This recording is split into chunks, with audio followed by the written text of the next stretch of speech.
Hari Raya Paskah dan Hari Raya Roti Tidak Beragi akan mulai 2 hari lagi.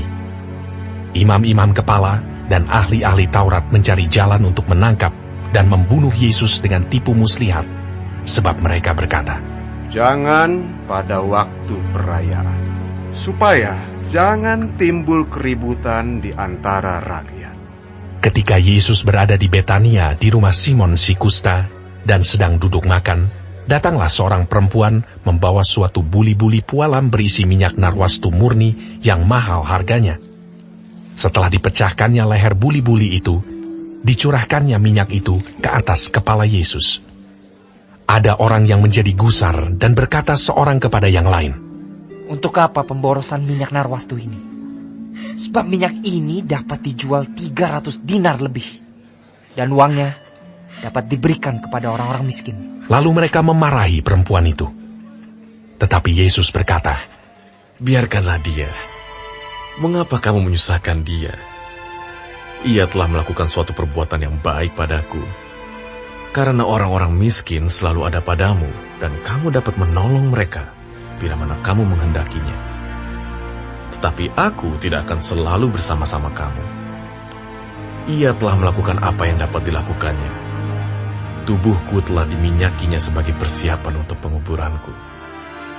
Aku berkata kepadamu, sesungguhnya di mana saja Injil diberitakan di seluruh dunia, apa yang dilakukannya ini akan disebut juga untuk mengingat dia." Lalu pergilah Yudas Iskariot, salah seorang dari ke-12 murid itu, kepada imam-imam kepala dengan maksud untuk menyerahkan Yesus kepada mereka. Mereka sangat gembira waktu mendengarnya, dan mereka berjanji akan memberikan uang kepadanya. Kemudian ia mencari kesempatan yang baik untuk menyerahkan Yesus. Pada hari pertama dari Hari Raya Roti Tidak Beragi, pada waktu orang menyembelih domba Paskah, murid-murid Yesus berkata kepadanya, "Ke tempat mana engkau kehendaki kami pergi untuk mempersiapkan perjamuan Paskah bagimu?" Lalu ia menyuruh 2 orang muridnya dengan pesan, "Pergilah ke kota. Di sana kamu akan bertemu dengan seorang yang membawa kendi berisi air. Ikutilah dia, dan katakanlah kepada pemilik rumah yang dimasukinya, 'Pesan Guru, di manakah ruangan yang disediakan bagiku untuk makan Paskah bersama-sama dengan murid-muridku?' Lalu orang itu akan menunjukkan kamu sebuah ruangan atas yang besar, yang sudah lengkap dan tersedia. Disitulah kamu harus mempersiapkan perjamuan Paskah untuk kita." Maka berangkatlah kedua murid itu, dan setibanya di kota, didapati mereka semua seperti yang dikatakan Yesus kepada mereka. Lalu mereka mempersiapkan Paskah. Setelah hari malam, datanglah Yesus bersama-sama dengan ke-12 murid itu. Ketika mereka duduk di situ dan sedang makan, Yesus berkata, "Aku berkata kepadamu, sesungguhnya seorang di antara kamu akan menyerahkan aku, yaitu dia yang makan dengan aku." Maka sedihlah hati mereka, dan seorang demi seorang berkata kepadanya, "Bukan aku ya Tuhan." Ia menjawab, "Orang itu ialah salah seorang dari kamu yang 12 ini. Dia yang mencelupkan roti ke dalam satu pinggan dengan aku. Anak manusia memang akan pergi sesuai dengan yang ada tertulis tentang dia. Akan tetapi celakalah orang yang olehnya anak manusia itu diserahkan. Adalah lebih baik bagi orang itu sekiranya ia tidak dilahirkan." Dan ketika Yesus dan murid-muridnya sedang makan, Yesus mengambil roti, mengucap berkat, memecah-mecahkannya, lalu memberikannya kepada mereka, dan berkata, "Ambillah, inilah tubuhku." Sesudah itu, ia mengambil cawan, mengucap syukur, lalu memberikannya kepada mereka, dan mereka semuanya minum dari cawan itu.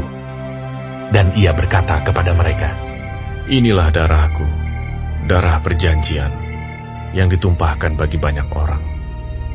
Aku berkata kepadamu, sesungguhnya aku tidak akan minum lagi hasil pokok anggur sampai pada hari aku meminumnya, yaitu yang baru dalam kerajaan Allah." Sesudah mereka menyanyikan nyanyian pujian, pergilah mereka ke Bukit Zaitun. Lalu Yesus berkata kepada mereka, "Kamu semua akan tergoncang iman, sebab ada tertulis, aku akan memukul gembala dan domba-domba itu akan tercerai-berai. Akan tetapi sesudah aku bangkit, aku akan mendahului kamu ke Galilea. Kata Petrus kepadanya. Biarpun mereka semua tergoncang imannya, aku tidak. Lalu kata Yesus kepadanya, Aku berkata kepadamu, sesungguhnya pada hari ini, malam ini juga, sebelum ayam berkokok 2 kali, engkau telah menyangkal aku 3 kali. Tetapi dengan lebih bersungguh-sungguh, Petrus berkata, Sekalipun aku harus mati bersama-sama engkau, aku takkan menyangkal engkau. Semua yang lain pun berkata demikian juga. Lalu sampailah Yesus dan murid-muridnya ke suatu tempat yang bernama Getsemani. Kata Yesus kepada murid-muridnya, Duduklah di sini sementara aku berdoa. Dan ia membawa Petrus, Yakobus, dan Yohanes sertanya. Ia sangat takut dan gentar. Lalu katanya kepada mereka, Hatiku sangat sedih, seperti mau mati rasanya. Tinggallah di sini dan berjaga-jagalah. Ia maju sedikit, merebahkan diri ke tanah dan berdoa, supaya sekiranya mungkin saat itu lalu daripadanya. Katanya, Ya Aba, ya Bapa, tidak ada yang mustahil bagimu. Ambillah cawan ini daripadaku. Tetapi janganlah apa yang aku kehendaki, melainkan apa yang engkau kehendaki. Setelah itu ia datang kembali dan mendapati ketiganya sedang tidur. Dan ia berkata kepada Petrus, Simon, sedang tidurkah engkau? Tidakkah engkau sanggup berjaga-jaga 1 jam? Berjaga-jagalah dan berdoalah, supaya kamu jangan jatuh ke dalam pencobaan. Roh memang penurut, tetapi daging lemah.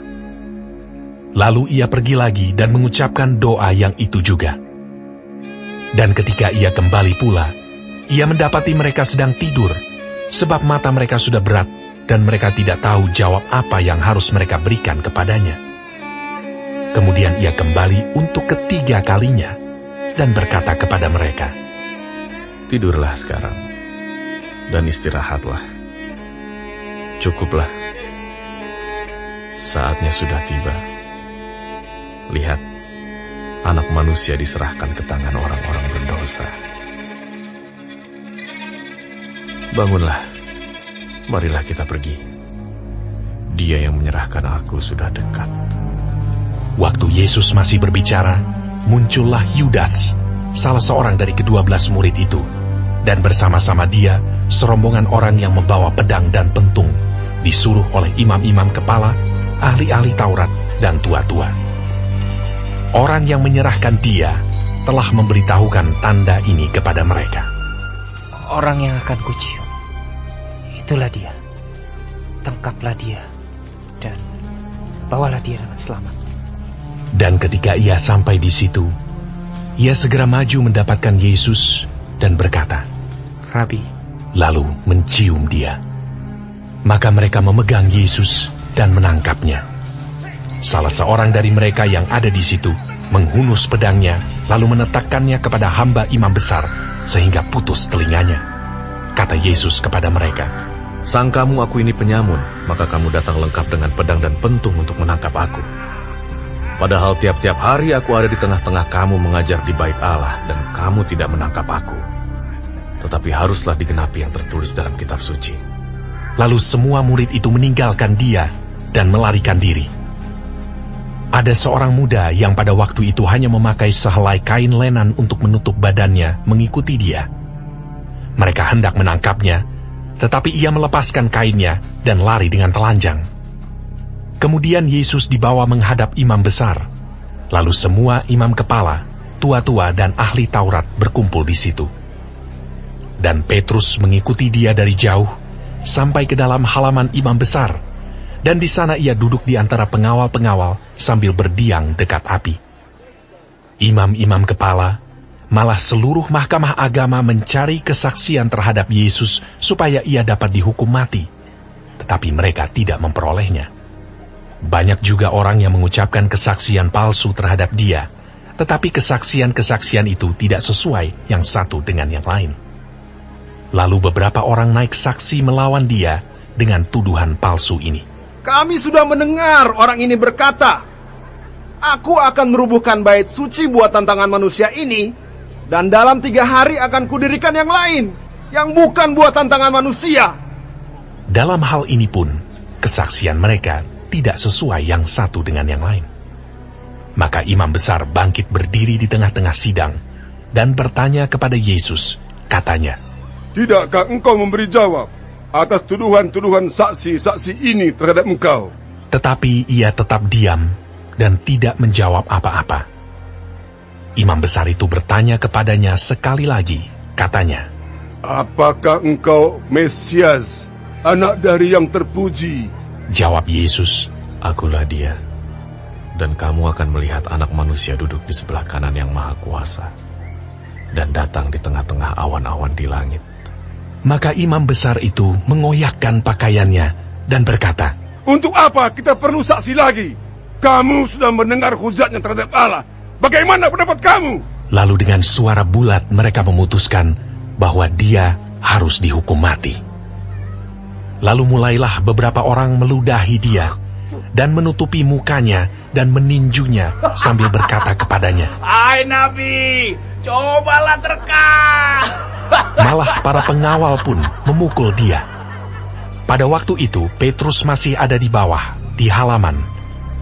Lalu datanglah seorang hamba perempuan imam besar, dan ketika perempuan itu melihat Petrus sedang berdiam, ia menatap mukanya dan berkata, "Engkau juga selalu bersama-sama dengan Yesus, orang Nazaret itu."